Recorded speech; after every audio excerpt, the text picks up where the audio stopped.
पेशावर के जमील चौक पंदू रोड पे इस वक्त हम मौजूद हैं। ये वो जगह है जहाँ पे चंद दिन कबल 7 अफराद क्लाशनकोव बरदारों ने कत्ल कर दिए थे। अगर मेरा कैमरामैन सदीक बंगश दिखा सके, ये पंदू रोड है और यहीं पे शादी हाल से होकर निकल आए थे ये लोग।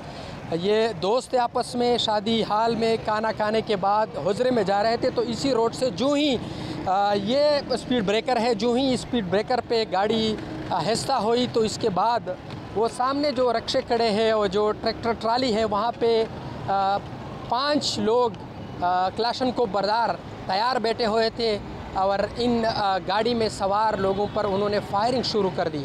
फायरिंग होते ही इसमें गाड़ी में सवार 6 अफराद जाँ बहक हुए। उसमें जिसके पास आए थे उसका नाम ओसामा था, उनकी शादी की तकरीब में बाकी दोस्त आए हुए थे और इसके अलावा एक राहगीर जिसका ताल्लुक़ मर्दान से था वो भी इस वाक़े में जा बहक हुए।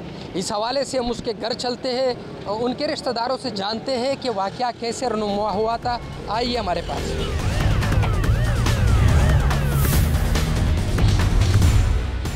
पेशावर थाना पंदू के हदूद में 5 दोस्त एक दूसरे दोस्त के साथ इसी हुजरे में आना चाहते थे।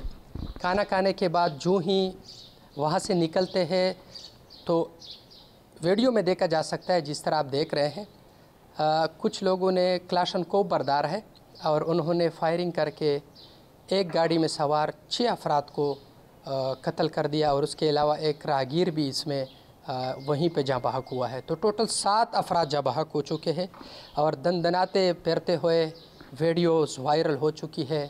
सब लोगों को पता है, लेकिन अभी तक पुलिस या ज़िली इंतज़ामिया या इसके अलावा किसी ने भी इसका नोटिस नहीं लिया है। और इस वाक़े की वजह से पेशावर भर में ये कहा जा रहा है कि पुलिस की जो रिट है वो तकरीबन इसी वाक़े की बुनियाद पर कहा जा रहा है कि ख़त्म है। इस हवाले से आज हम इसी उजरे में मौजूद हैं जहाँ पे ये 5 लोग जो एक साथ दोस्त थे यहाँ पे उन्होंने रात गुजारी थी और यहाँ से जाके शादी हाल में खाना खाने के बाद वापस गाड़ी में आ रहे थे कि उसको अंधाधुंध से उसको भून डाला।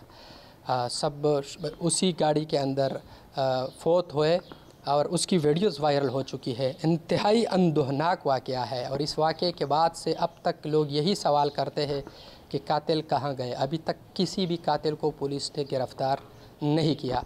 आज हम आए हैं। हाजी साहब ये बताएं, ये रिश्ते में आपका क्या लगता था जो यहाँ पे एक था और इसके साथ इनके 5 दीगर दोस्त भी थे? जी हाँ जी, ये हमारा भांजा था और इसके 5 दोस्त थे इसके साथ ही, और ये आए थे शादी पे। शादी से जब बाहर निकले आखिरी और खाना खाने के बाद जब निकल गए उधर वापस हुजरे आ रहे थे और उसी दौरान जब जमील चौक को पहुँचे तो ये बंदे खड़े थे। तकरीबन ये जमील चौक में कितने बंदे खड़े थे? कब से खड़े थे? ये 5 बंदे थे। तकरीबन 1-2 घंटे से ये खड़े थे। बाकी नाकाबंदी पॉइंट है, ये 24 घंटे उधर ही नाकाबंदी थी। तो इस टाइम वो नाकाबंदी कहाँ गई थी? वो पता नहीं है कि ये SHO साहब मिला हुआ है, इसके साथ क्या है ये हमें इल्म नहीं। सारी उम्र इधर ही नाकाबंदी होती है। अच्छा, ये 5 दोस्त जो आए हुए थे इसी उजरे में उन्होंने रात गुजारी थी, उसके कपड़े आज भी यहाँ पे पड़े हैं। तो ये शादी के लिए आए थे, शादी अटेंड करने के लिए? शादी अटेंड करने के लिए आए थे। ये एक सवाबी का था, तो दूसरा फकीर किले का था, एक बड़ा बेर का था सिपन चौक में, और एक माशुखेल सरबन का है। हाँ, एक और दूसरा बंदे सवाबी का है। ये 5 बंदे थे और एक इधर शहर का था, ये छोटा सा लड़का था गुलबहार का। दूर दूर से दोस्त इकट्ठे हो चुके थे इसी शादी के लिए। बिल्कुल। और उसको कुछ जो बंदूक बरदार है जिसको हम देख रहे हैं 5 लोग हैं, वो उसको गोलियां बरसा कर चले जाते हैं। वो बिल्कुल यही हम सोच रहे हैं कि क्या मामला है, ये क्यों हुआ है, हमारे साथ बेइंसाफ़ी हो रही, जुल्म हो रहा है, हमारा चचाजाद भाई था वही कत्ल हुआ, फिर बेटा कत्ल हुआ, और भतीजा कत्ल हुआ, अभी ये भांजा कत्ल हुआ, पता नहीं है 5 बंदे और भी साथ कत्ल हुए हैं।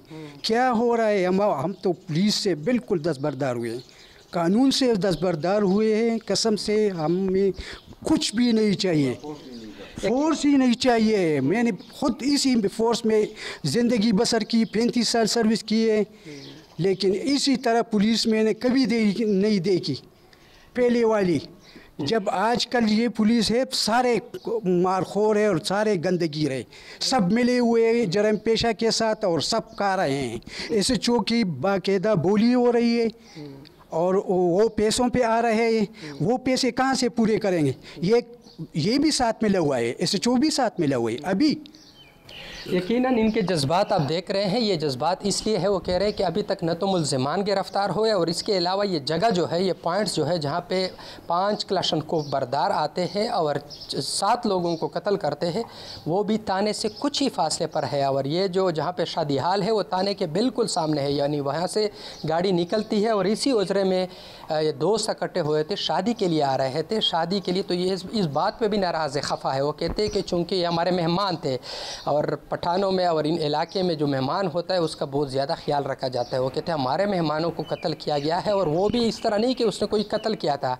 उन पर कहा जा रहा है कि 364 का कोई दफ़ा था, 324 का कोई दफ़ा था, यानी मामूली सा उस पर केस था। उस बुनियाद पर ये लोग आते हैं और अंधाधुंध फायर करते हैं, लेकिन आज तक किसी को गिरफ़्तार नहीं किया गया। पुलिस से के पास हम चलते हैं, उनसे जानेंगे कि ये जो गाड़ी पर फायरिंग हुई थी वो अभी तक लेबॉर्ट्री नहीं किया गया है। और इसके अलावा इनका ये कहना है कि आखिर इसका गुनाह किया था, हमारा जो नौजवान था उसका तो कोई गुनाह नहीं था, उसके साथ मज़ीद जो 6 साथी थे यानी 6 दीगर लोग थे वो भी बेगुनाह मारे गए। तो इस हवाले से हम चलते हैं पुलिस के पास, उनसे मौक़िफ़ जानेंगे कि उसने इस केस में अब तक क्या इन्वेस्टिगेट किया है, कितने लोग अभी तक उसमें गिरफ़्तार हुए हैं या नहीं हुए। आइए उनके पास चलते हैं।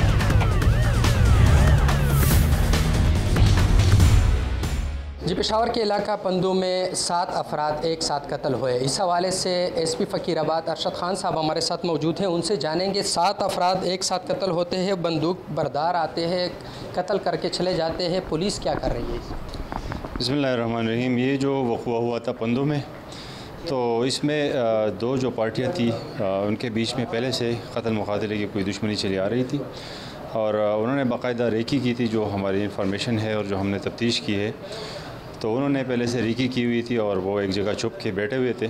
तो जैसे ही वो मौके पे पहुंचते हैं तो उन्होंने फ़ायर किया, जिसमें राहगीर भी कत्ल हो गए। तो उसमें हमने जो 2 मुल्ज़िमान के ख़िलाफ़ दावेदारी हुई थी और बकाया जो 3 मुल्ज़िमान थे वो नामालूम थे।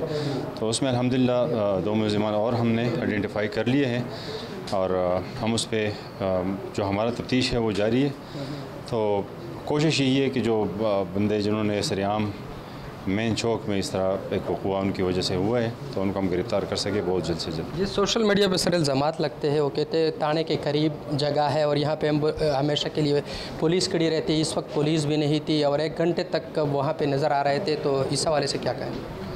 पुलिस का किरदार तो वहाँ पे ये नहीं है कि वहाँ पे डेली वहाँ पे नाकाबंदी नहीं होती।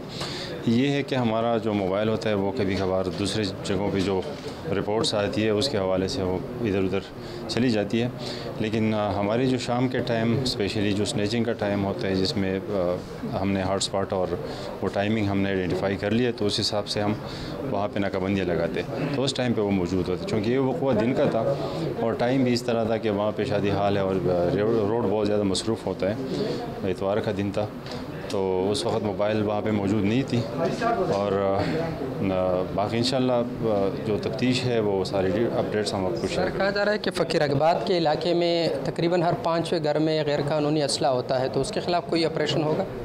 बिल्कुल होगा इंशाल्लाह। अभी 2 दिन पहले मेरी जो मीटिंग हुई है अपने SHOs और SDPOs के साथ, तो मैंने जो टारगेट दिए उसमें गैर कानूनी असलहा, मंशियात और कब्ज़ा ग्रुप वगैरह जो शहर में इधर उधर थोड़े बहुत हैं, तो इंशाल्लाह हमारे इलाके में उनके ख़िलाफ़ सख्त से सख्त कार्रवाई होगी। लेकिन फ़कीराबाद में कत्ल मुकातले की वाक़यात ज़्यादा पहले से ज़्यादा होती है, तो इसको कम करने के लिए आपने कोई ख़ुसूसी स्ट्रेटजी बनाई है?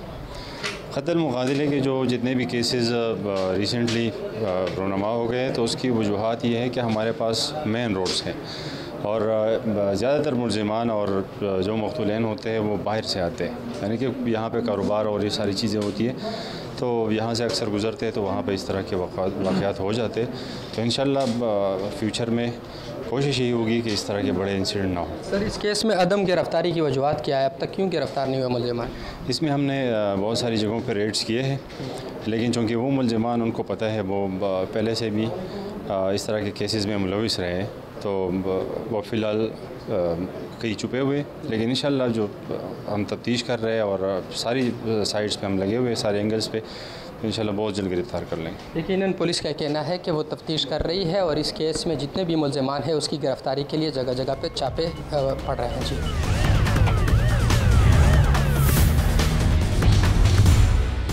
मैं हूँ चनियोट से मुर्तज़ा चमन। मैं इस वक्त मौजूद हूँ जनाब नगर की आबादी मुस्लिम कॉलोनी में 5 साला मोहम्मद हसीब के घर के बाहर, जहाँ से 26 मार्च की शाम को मोहम्मद हसीब घर से निकलते ही लापता हो गया। मोहम्मद हसीब के वालिदैन उस वक्त चनियोट में किसी अजीज़ की तीमारदारी के लिए गए हुए थे, जहाँ उन्हें इत्तला मिली कि मोहम्मद हसीब काफ़ी देर से लापता है और घर नहीं पहुँचा। इत्तला मिलने पर वालिदैन फ़ौरी वापस पहुँचे और अजीज़ व अकारब और अहले मोहल्ला के हमरा उसकी तलाश शुरू कर दी। रात देर तक पता न चलने पर उन्होंने थाना चनाब नगर में उसकी गुमशुदगी की FIR दर्ज करवा दी। मोहम्मद हसीब अपने 5 बहन भाइयों में, जिनमें 3 बहनें और 1 भाई, उनमें सबसे छोटा था। अगली सुबह 27 मार्च को घर के बिल्कुल साथ उकब में मासूम की डेड बॉडी पड़ी मिली तो पूरे इलाके में खौफ व हिरास और गम व गुस्सा की फ़िज़ा पैदा हो गई। वाक़या की इत्तला पर मकामी पुलिस, DPO चनियोट समेत तमाम एजेंसियाँ भी मौका पर पहुँच गईं। मेरे साथ इस वक्त मौजूद हैं 5 साला मासूम मकतूल मोहम्मद हसीब के वालिद मुलाज़िम हुसैन। उनसे बात करते हैं और ये पूछते हैं कि ये वाक़या कैसे पेश आया और उनको कैसे पता चला, और फिर सुबह जब डेड बॉडी मिली तो उसके बाद अब तक पुलिस का रवैया उनके साथ कैसा रहा। जी फरमाएं। मेरा नाम मुलाज़िम हुसैन है। मैं पाकिस्तान पोस्ट ऑफिस में बतौर पोस्ट मास्टर चनाब नगर ड्यूटी सर अंजाम दे रहा हूँ। मेरे 3 बेटियाँ और 2 बेटे हैं, जिनको मैं पढ़ाने के सिलसिले में मुस्लिम कॉलोनी 4 साल पहले आया। तो ये जो हमारे हमसाए हैं, इनके साथ हमारी नहीं बनती थी। ये औरत का बिहेव और इसके मियाँ का बिहेव भी अजीब था, ब्लैकमेलर थे, और इनसे 1 साल पहले हमने कट ऑफ कर दिया। हमारा आना जाना ही नहीं था। लेकिन फिर इस बीबी ने इस वाक़या, ये बच्चे को मर्डर करने से पहले 1 महीना पहले अपनी बच्चियों को भेजना शुरू कर दिया और बच्चे को कभी ले जाते थे। ठीक है, अब इस चीज़ का पता चला है कि वो अपने आप को सेटिस्फाई करने के लिए या इस मर्डर से बचने के लिए वो हमारा पहले ही दिल सेटिस्फाई कर रहे थे कि ये वाक़या हमने करना है और इन लोगों का हमारी तरफ ख्याल ही ना आए, क्योंकि उस औरत ने पहले भी मेरी वाइफ को धमकियां लगाई थी, लेकिन एज़ ए इंसानियत हम तो वो बात भूल चुके थे। ठीक है, तो अब इसने बच्चियों को भेज के कभी टॉफ़ियाँ दे, कभी बिस्किट खिला, तो बच्चे को सेटिस्फाई कर रही थी। अब मुझे पता चला है कि ये बहुत कातिल औरत थी और इसका मियाँ भी नाम नेहाद मीडिया का और ब्लैकमेलर है, और पूरे शहर से पूछ सकते हैं कि इसका रवैया लोगों के साथ कैसा है। हम मियाँ बीवी चनियोट गए थे अपने एक अजीज़ बच्ची की तीमारदारी के सिलसिले में। तो वहाँ पहुँचे तो हमें अफ्तारी के फ़ौरन बाद पता चला कि मोहम्मद हसीब घर से लापता है। तो हम इतला मिलते ही अपने घर पहुँचे तो इधर से पता कराया, हमें मोहम्मद हसीब ना मिला। फिर हमने अपनी बरादरी से रब्ते किए, इधर मस्जिद में ऐलान करवाया, लेकिन बच्चे का कोई पता नहीं चला। फिर हमने पूरी रात ये मुस्लिम कॉलोनी के चौकों में, दरिया, पार्क, रेलवे ट्रैक नाका लगा रखा था, लेकिन सुबह जब 7:15 बजे तो मेरे भाई को ये डेड बॉडी जो है मकान के बैक साइड से मिली। उसने देखा कि ये तो मोहम्मद हसीब मकान के बैक साइड पे जो है ना उसकी डेड बॉडी पड़ी है। तो हमने इसकी इतला पहले ही रात को ही पुलिस को दे दी थी। FIR अगवा की दर्ज हो चुकी थी। फिर पुलिस का रवैया जो हमारे साथ तकरीबन अच्छा ही रहा है।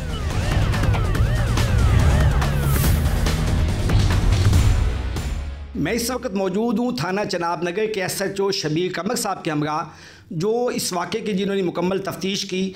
आइए उनसे बात करते हैं कि इस हवाले से अब तक आपकी पेशरफ्त कहाँ तक पहुँची है। जी शबीर साहब बताइएगा। बिस्मिल्लाहिर्रहमानिर्रहीम।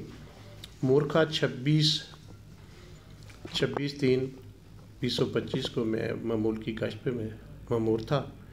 तकरीबन 9 बजे मुझे 15 की कॉल आई कि मोहम्मद हसीब अल मुलाजिम हुसैन कोमर अल मुस्लिम कॉलोनी का जो कि बच्चा घर से लापता है। तो इस पर मैं फ़ौरी तौर पर मुस्लिम कॉलोनी में पहुंचा, तो इर्द गवाह से पता किया, बच्चे के बारे में मालूमात हासिल की। वहाँ पे मैंने अपनी नफरी को तैनात किया और तमाम रात तकरीबन दरिया, क्योंकि दरियाई इलाका है तो उसमें हम मुकम्मल तौर पर सर्च करते रहे कि कहीं बच्चा मिल जाए। सुबह 27 की सुबह को मैं नमाज़ पढ़ के थाने में आया, तो थोड़ी देर के बाद तकरीबन 7:15 बजे मुझे इतला मिली कि बच्चे की नाश मुलिका प्लाट से मिली है। तो वहाँ पे जाए मौके पर पहुँचे तो SP साहब इन्वेस्टिगेशन, DSP साहब, मैं, हमारी टीम इंचार्ज चौकी और DPO साहब अब्दुल्ला अहमद साहब भी मौके पे आ गए। तो इस बच्चे की नाश को चेक किया गया, उसको तफ्तीशी के ज़रिए बराए पोस्टमार्टम अस्पताल भिजवाया गया और जदीद तकनीक के ज़रिए कैमरा जात के ज़रिए तफ्तीश जारी की गई। तकरीबन 1 हफ़्ता का तफ्तीश होती रही, इंक्वायरी भी होती रही। तो सबसे ज़्यादा शक हमें जो अभी मकतूला मरीना कमल को हमने चलान किया उस पर हुआ, क्योंकि उस दिन जब बच्चा गायब हुआ था तो ये बच्चे के मिलने के बारे में बच्चों में मिठाई बांट रही थी और सबसे ज़्यादा परेशान लग रही थी। ईद के दूसरे दिन इसको हमने शामिल तफ्तीश किया। 27 की सुबह जब नाश मिली तो उसको बराए पोस्टमार्टम अस्पताल भिजवा दिया गया और इर्द गिर्द से चेक करना शुरू कर दिया गया। मुख्तलिफ मुश्तबा खान को इसमें शामिल इंक्वायरी किया गया, तफ्तीश किया गया कि डाउट मुख्तलिफ लोगों पर हुआ, लेकिन ज़्यादा शक मुलज़मा मरीना कवल पे हुआ, क्योंकि उस दिन इसने मिठाई बांटी थी कि बच्चा मिल जाए, उनके बच्चों में भी और अपने बच्चों में भी। तो परेशान भी ज़्यादा लग रही थी। तकरीबन 5-6 दिन इसकी इंक्वायरी हम करते रहे, मुख्तलिफ ज़ावियों एंगल से जदीद तकनीक के ज़रिए से कैमरा जात को चेक किया गया। तो आखिरकार हमें कभी शक हुआ कि बच्चे को कत्ल करने वाली मरीना कमल है। तो इसको शामिल तफ्तीश किया गया। तो यूँ ही इसको पकड़ा गया तो इसने बच्चे के कत्ल करने का इंकशाफ किया। इसने बतलाया कि तकरीबन 4-4:30 बजे बच्चे को इसने अपने घर में बुलाया, किसी तरह इसने तशद्दुद करके इसको रज़ाई के अंदर छुपा दिया। तो रात को तकरीबन 12 बजे के बाद इसने बच्चे को छत से नीचे फेंक दिया। तो इसने सारा, और इसने इसके बच्चे का जूता भी अपने घर से बरामद करवा दिया है। अच्छा ये बताइएगा कि इस मासूम के साथ, इस हमसाई को ऐसा क्या मसला था कि इसने एक मासूम की जान ही ले ली? असल में कुछ अरसे से इसकी मकतूल मोहम्मद हसीब की और इसकी वालदा के आपस में चपकलिश चल रही थी, औरतों की लड़ाई हुई थी। इसने वो बदला लेने के लिए सारा कुछ ये किया है, बच्चे को इसने कत्ल कर दिया ताकि उसको सबक सिखा सके।